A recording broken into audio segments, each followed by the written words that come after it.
میرے بندے تیرے لیے راہیں کشادہ کر لی ہیں، شکر اب چاہے شکر گزار بن اور چاہے تو ناشکرہ بن، راستے دونوں کھلے ہوئے ہیں۔ اب ایک لبرل قسم کے لوگ ہیں کہ جتنے خون ضائع ہوتا ہے غریبوں کو دے دو، تو میرے نبی نے 100 اونٹ ذبح کیے تو اس وقت تو غربت اور زیادہ تھی، ان 100 اونٹوں کی قیمت آپ غریبوں میں دے دیتے، تو یہ اس قسم کی ناجائز باتیں ہیں۔ تو قربانی کا مقصد ہی اللہ پر اپنی خواہشات، غلط خواہشات کو قربان کرنا ہے۔ سبسکرائب کریں اور بیل دبائیں تاکہ کوئی خبر رہ نہ جائے۔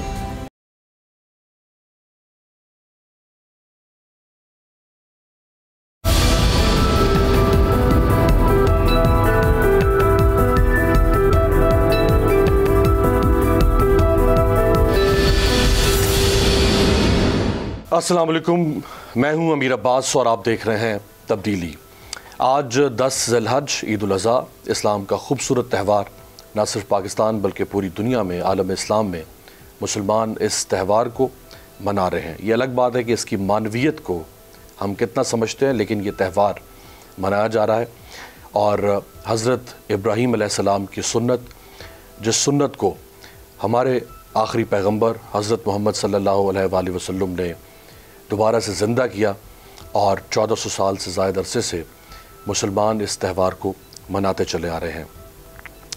اس قسم کے اسلامی تہوار نہ صرف اپنے تہوار کی حد تک منائے جاتے ہیں، بلکہ عموماً ایک اسلامی معاشرے میں جہاں مسلمانوں کی اکثریت ہو، وہاں ان تہواروں کو کتھارسس کے طور پر بھی لیا جا سکتا ہے۔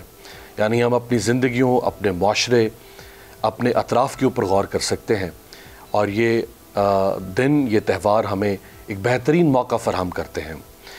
اسی موقع سے فائدہ حاصل کرتے ہوئے آج میرے ساتھ جو شخصیت موجود ہیں، نہ صرف پاکستان بلکہ عالم اسلام کی معروف معتبر شخصیت، مذہبی اسکالر، نہ صرف مسلمانوں میں بلکہ غیر مسلموں میں بھی ان کی مقبولیت بہت تیزی سے پروان چڑھتی چلی گئی، اور اس کی وجہ ان کی گفتگو، ان کے کلام اور ان کی گفتار کے اندر پائے جانے والی وہ جو جاذب توجہ پہلو ہے۔